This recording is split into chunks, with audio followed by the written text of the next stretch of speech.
Hello viewers, I am at Mason Park Chatsworth, California in the San Fernando Valley. And this was the ballpark used for the filming of the 1976 movie The Bad News Bears. The field is totally different. As you can see, the backstop dugouts are gone. Now it's just everything's above ground. And all that back fencing, the back fence is all gone. So everything's pretty much changed. One thing that you can see is in the opening credits when Buttermaker is driving his car.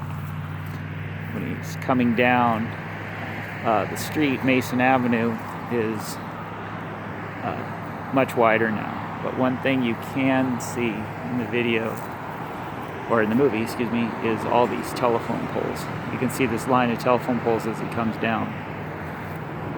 And then he parks his car right about over here. And like I said, this was all dirt. If you've seen the movie, you know what it looked like. And he got rid of all the back gates. One thing you can always tell is these houses that are in the background as they're playing. You can see all those. And then I'll show you the field. Everything's above ground now. There's no more dugouts. And this is one of the better movies of the underdog sports movies. But as you can see, it's all different. Like I say, when you watch the movie, you can always see those houses in the background. And then this is the field. This is the field, infield.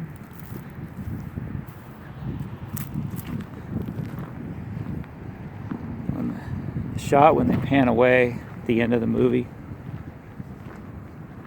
they face the backstop. They face the backstop. As you can see, it's totally different, but there's the trees are grown, but in the background you can see the mountains up there.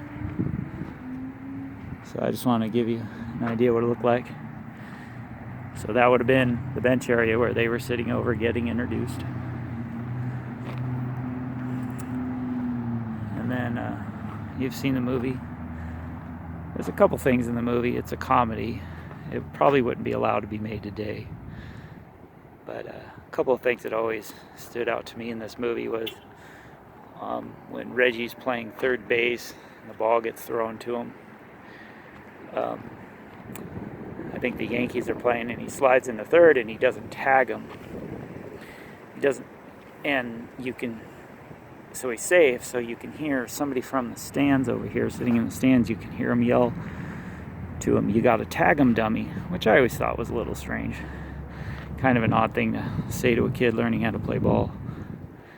Anyway, and then the dugout for the Bears. If you ever notice in this movie, they were always in the same dugout over here. So, and then in this movie too, it's like I say, the other part is when Buttermaker gets upset and yells at him. He pushes Rudy Stein into the dugout for not getting hit by the pitch, and then he starts yelling at him. And then there's about, all the kids are sitting in there, and there's about 30 seconds of silence, and they're just kind of staring. And then I think Buttermaker realizes, he's kind of looking at their faces, and they're like, "Wow, we just want to play baseball. You're taking this a little too serious." And then I think Buttermaker finally realizes, yeah. So he looks, and then I think he settles down after that, not taking it so serious. It's just Little League baseball. So anyway, yeah, when they pan back, when they're playing at the end of the credits, there's the mountains are right up there, and you can see that. So overall, Bad News Bears, that movie still holds up today if you watch it. It's a comedy with little bits of drama in it, but